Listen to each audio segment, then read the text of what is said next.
మీ business ఏదైనా మీ ఊర్లో promotion చేయాలంటే అది సుమన్ టీవీతోనే సాధ్యం. ఇప్పుడే సంప్రదించండి. Welcome to Suman TV. Prabhas గారి లేటెస్ట్ మూవీస్ చూసుకున్నట్లయితే లేటెస్ట్ గా రిలీజ్ అయిన కల్కి అయితే దాదాపు 50 డేస్ అయితే కంప్లీట్ చేసుకుంది. ఈ ఆగస్టు 15th నాటికి దాదాపు వరల్డ్ వైడ్ 1200 crores గ్రాస్ అయితే కలెక్ట్ చేసింది. ఇప్పుడు అంటే ఈ రోజు ఆగస్టు 17th ఈ రోజు అయితే ఒక న్యూ మూవీ అయితే పూజ జరగబోతుంది. ఈ మూవీ టైటిల్ వచ్చేసి వర్కింగ్ టైటిల్ వచ్చేసి Fauji. Hanumantharao Raghavapudi alias Hanu Raghavapuri. Recent movie చూసుకున్నట్టయితే సీతారామం 2022లో రిలీజ్ అయింది.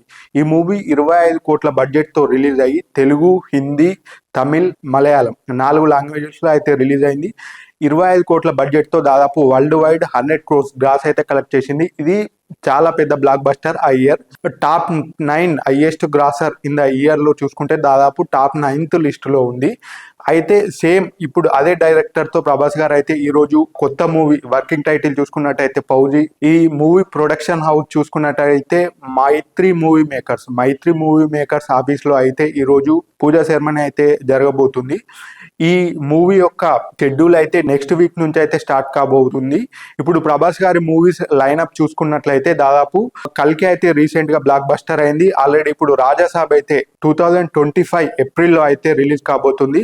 అలాగే ఇప్పుడు ఈ స్పిరిట్ చూసుకున్నట్లయితే సందీప్ రెడ్డి వంగా గారితో ఈ డిసెంబర్ అంటే 2024 డిసెంబర్ అయితే ఈ మూవీ కూడా స్టార్ట్ కాబోతుంది షెడ్యూల్.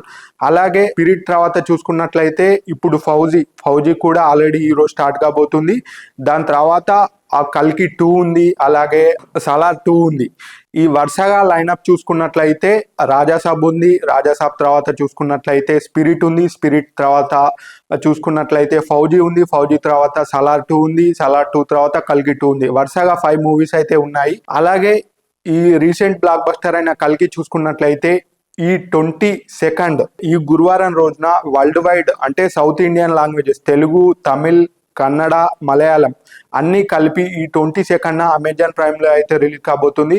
అలాగే హిందీ లాంగ్వేజ్ చూసుకున్నట్లయితే నెట్ఫ్లిక్స్ లో ఈ 22nd గురువారం నెట్ఫ్లిక్స్ లో హిందీ లాంగ్వేజ్ అయితే రిలీజ్ కాబోతుంది. ఈ 2 OTTs లో అమెజాన్ ప్రైమ్ కావచ్చు, నెట్ఫ్లిక్స్ కావచ్చు, ఈ రెండిట్లో మూవీ రన్ టైం చూసుకున్నట్లయితే original movie run time 3 hours 1 minute.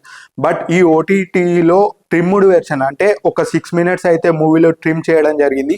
ఆ 6 minutes తో కలిపి దాదాపు 3 hours 7 minutes అయితే ఈ అమెజాన్ లో కావచ్చు, నెట్ఫ్లిక్స్ లో కావచ్చు, ఈ 2 OTTలో అయితే 3 hours 7 minutes అయితే రిలీజ్ కాబోతుంది. టోటల్ మూవీ లెంత్ డ్యూరేషన్ చూసుకున్నట్లయితే ఈ ఫౌజీ అయితే వర్కింగ్ టైటిల్ ఇప్పుడు ఈ రోజు మైత్రి మూవీ ఆఫీస్ లో అయితే 11:40 అయితే పూజా సెరమనీ కాబోతుంది. దీనికైతే టీం అంతా అటెండ్ కాబోతుంది. ప్రభాస్ గారు కూడా అటెండ్ కాబోతున్నారు. మెయిన్ లీడ్ క్యాస్ట్ ఎవరైతే ఉన్నారో వారు కూడా ఈ రోజు 11:40 మైత్రి మూవీ ఆఫీస్ లో అయితే పూజా సెరమనీ జరగబోతుంది. ఈ పూజా సెరమనీ తర్వాత నెక్స్ట్ వీక్ అయితే ఆల్రెడీ ఇప్పుడు ప్రభాస్ గారు అయితే రాజాసాబ్ షూటింగ్ లో పాల్గొంటున్నారు, కంటిన్యూ అవుతుంది.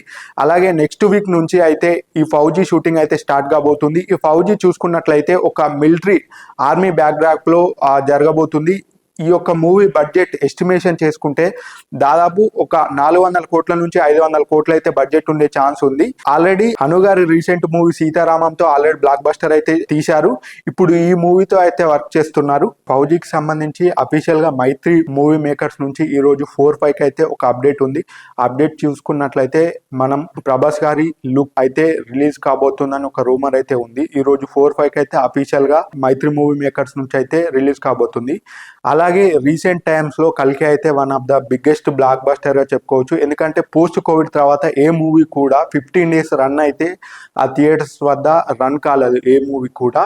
ఈ కల్కి అయితే దాదాపు 50 days కంప్లీట్ అయిపోయింది. OTT రిలీజ్ డేట్ చూసుకుంటే ఆగస్టు 22 ఉంది. ఈ ఆగస్టు 22 వరకు దాదాపు మూవీ రన్నింగ్ డేస్ చూసుకున్నట్లయితే దాదాపు 56 days ఉండబోతుంది. ఇది biggest block buster of the year గా చెప్పుకోవచ్చు. ఇప్పటికే దాదాపు 1200 కోట్లు అయితే కలెక్ట్ చేసింది.